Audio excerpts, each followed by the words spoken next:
On this channel, we love to run numbers for people. $1 million made easy.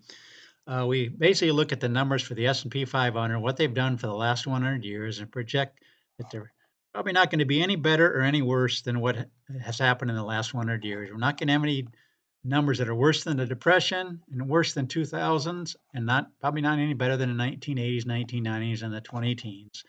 We figure it's going to be somewhere within that range. So what we want to do is look at somebody that's actually reached that $1 million because they did use the S&P 500 to get there. Let's say you've got $1 million saved up.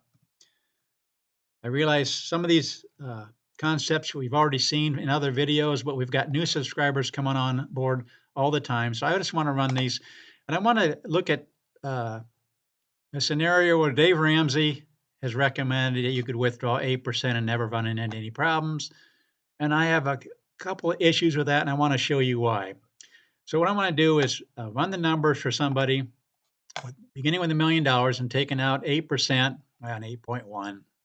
I just picked 6750 here. I want to update this and show you how many times the last 100 years you would have run out of money in that scenario. You want to watch these blue boxes. This is how many times you run out of money after 20 years, and this is how many times you run out of money after 30 years. This is withdrawing that 8% or 8.1%. So in other words, we see them over here in the red. 12 times you run out of money. No, actually, right here, you want to look at column 20. 12 times you run out of money in 20 years, and 13 times you would have run out of money in 30 years. This is using the 8% rule. My question is, are you comfortable with that? Are you comfortable with potentially running into a depression type situation? In fact, I'm going to go down here and show you the reds. In fact, I'll go over here just to show you the 20 and 30 year. Going down through here, most years you'd be just fine. Most years you'd be just fine with the 8% rule. This right here means it's over $10 million. It doesn't even show up until I expand the columns, but I want to keep it within the screen. So everything's going along good in the 40s and the 50s if you have returns like that. Here in 1962, you would have had a problem after 30 years. 1966 after 20 years. Because if you know what's happening in those decades, it's running into the 73, 74 down years when you had down 14 and down 26.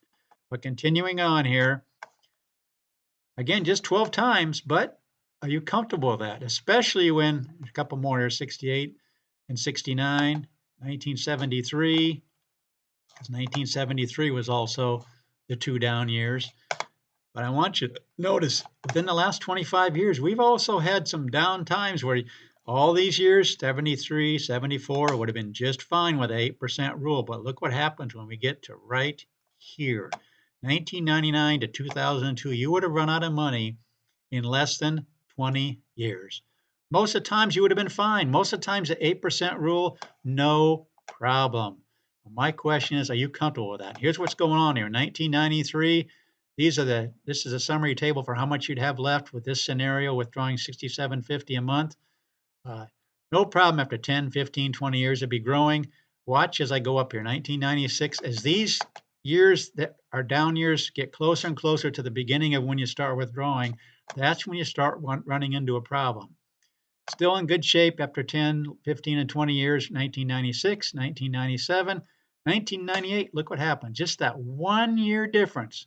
Why? Because you had 33% up, 28%, 20, all of a sudden you hit the 9, down 11, down 22, and then down 37 down here. All of a sudden, 1998, you're running out of money in just over 20 years. 1999, you don't even last 15 years. Yeah. After 10 years, they're down to 195,000. You can see it right here.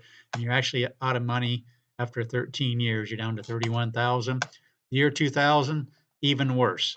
So in other words, unless you know for sure that you're not going to have a run like this, initially when you first retire, you might really want to hesitate taking out 8%. Most people recommend the 4% rule. The 4% rule would be 3,500, 3,250. Let's update this. See how many times you run out of money in the last 100 years, taking out 3.9%. Just one time, and that was 1929. Again, 1929 was such a horrible year, but every other year in great shape. How about if we go to 5,000 a month? 5,000 a month, that's 6%. How many times in the last 100 years taking out 5,000 a month, beginning with $1 million, just 4 times. 4 times, and there it is right there.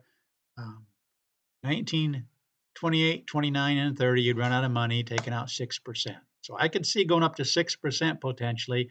I'm just not comfortable going up to 8% because of that very fact that now you're up to 11 and 12 times where you'd run out of money in the last 100 years. And especially since one of them was the year 2000 when you ran in right here and you're running out of money, because that is so recent. I'm not so concerned about the Depression years, but I am concerned about the recent ones, and even 1973 and 74 is a little bit iffy. I think you come out fine. No, you'd run out of money after 29 years in 1973. Again, on this channel, we like to recommend putting some money over in a cash reserve. So when the market's going down, again, I'm not a financial advisor, but when the market's going down, you want the money coming out of the cash reserve. You don't want to have it coming out of the S&P 500 when the market's already taken those numbers down. You want it over here so that when the market does come back up 37, up 23, it can benefit from those. Because if you take it out of here, you've got another 160,000 that this is knocked down, which would come back even less. Hopefully this makes sense for you. I wanted to run these numbers. Some of you have been subscribed for a while, know about this, but we've got new subscribers coming on all the time, which I'm so thankful for. I want to run numbers for people. Again, consider subscribing. Tell your friends about this channel. And then put in the comment section if you want me to run numbers, and I will. And again, thanks for watching.